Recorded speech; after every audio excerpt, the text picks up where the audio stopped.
because when we look at something like a leaf, we could look at the texture of the leaf, the color of the leaf, the look of the leaf, the feel of the leaf. We can even look at sort of like what the leaf does on its own, whether that be that it falls from the trees, gets picked up by the wind, gets moved by an outside force like a foot kicking it, a boot stomping on it, a rake raking them up.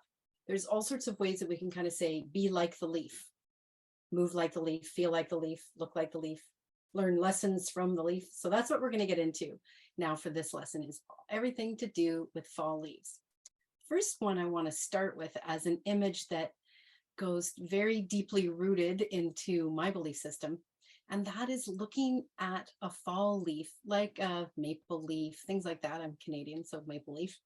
And looking at the veining in the leaf, like almost like the lines on your hand. Now, I know that you know that students know they have veins. We can see our veins and whatnot, but looking at the veins of a leaf, like when you actually examine it and you see the pattern of it and the way it all comes up the core and goes out to the various limbs, it is a beautiful image, metaphor, analogy for the developmental movement patterns, in particular, the one that in the system I'm trained in, the developmental movement patterns under the Laban-Bartenieff world, is called the core-distal pattern, or if you're more of a body-mind centering person, navel radiation.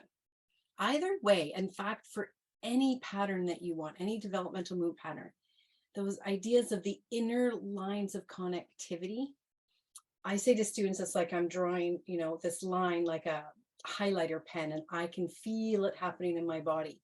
Those patterns, those underlying patterns, when we have them, they give great support to everything that we do. They actually are underlying the organization of all that we do.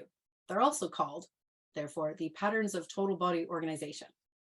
So I love the image of sharing, looking at a leaf and the veining of a leaf, and then relating that and talking to students and introducing or reminding them of their sort of inner veining, and not the blood veining, but sort of the lines of connectivity. And you can get a whole discussion about what that means. So that's number one.